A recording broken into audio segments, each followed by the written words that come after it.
తేనె తెలుగు యూట్యూబ్ ప్రేక్షకులకు అందరికీ కూడా నా నమస్కారాలు.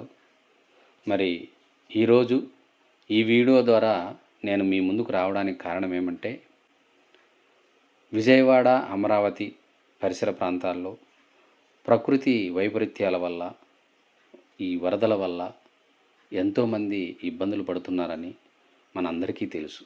అందులో మన కళాకారులు కూడా ఉన్నారని నాకు తెలిసింది.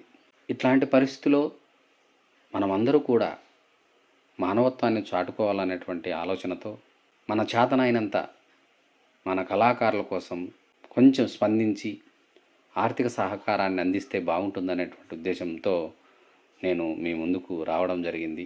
మనమందరూ కూడా వినాయక చవితి పండుగ జరుపుకోవడానికి మన ఏర్పాట్లు ఏవో చేసుకుంటున్నాం. కానీ అమరావతి పరిసరాల్లో ఉన్నటువంటి వాళ్ళు, మన కళాకారులు ఈ వినాయక చవితి జరుపుకోవడానికి తగినటువంటి ఆనందము, ఉత్సాహం లేని పరిస్థితుల్లో బాధల్లో ఉన్నారు. కాబట్టి ఒక మానవతా దృక్పథంతో వారికి సాయం అందిద్దాం. మరి మీరందరూ కూడా అన్యదా భావించకుండా ప్రతి ఒక్కరూ కూడా మీకు తోచినంత ఆర్థిక సహకారాన్ని మరి పంపిస్తే నేను వారికి చేరవేసేటటువంటి ప్రయత్నం చేస్తాను.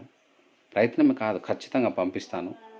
మరి మీరందరూ కూడా కింకరుడే రాజగు, రాజే కింకరుడగు అనేటువంటి ఈ మాటలను గుర్తుపెట్టుకొని, మీకు అందరికీ ఈ విషయాలు బాగా తెలుసు కాబట్టి ప్రతి ఒక్కరూ స్పందించి మన తోటి కళాకారులకి, అందరికీ ఎంతమంది అని చెప్పను కానీ కొంతమంది మనకు తెలిసినటువంటి వాళ్ళు ఉన్నారు, వారికి కొంతమంది మనకు పరిచయస్తులుగా ఉన్నటువంటి వారికి కొంచెం ఆర్థికంగా సహకారం అందిస్తే బాగుంటుందనేటువంటి నా ఆలోచన మీరందరూ మన్నించి మీకు తోచినంత ఆర్థిక సహకారాన్ని పంపిస్తే బాగుంటుందని నా ఆలోచన.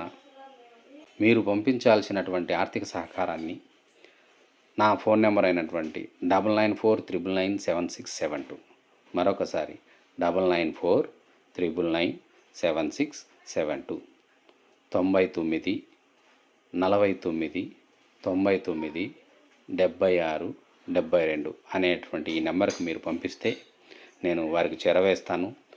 మరి ఈ విషయాన్ని మన పెద్దలు బాలసుబ్రహ్మణ్యం గారితో చర్చించినప్పుడు ఇమ్మీడియట్గా ఒక 5,000 రూపాయలు స్పాన్సర్ చేశారు.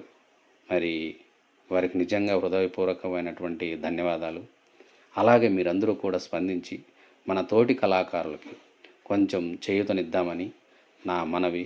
ఈరోజు వారికి జరిగింది, రేపు మనకు జరగవచ్చు. కాబట్టి మనం ఉన్నంత వరకు మన చేతనైంది పక్కవారికి సహాయం చేస్తే బాగుంటుందనేటువంటి ఉద్దేశంతో మిమ్మల్ని ఒక సవినయంగా ప్రార్థిస్తున్నాను. దయచేసి మీరందరూ కూడా అర్థం చేసుకొని స్పందిస్తారని ఆశిస్తున్నాను. Thank you.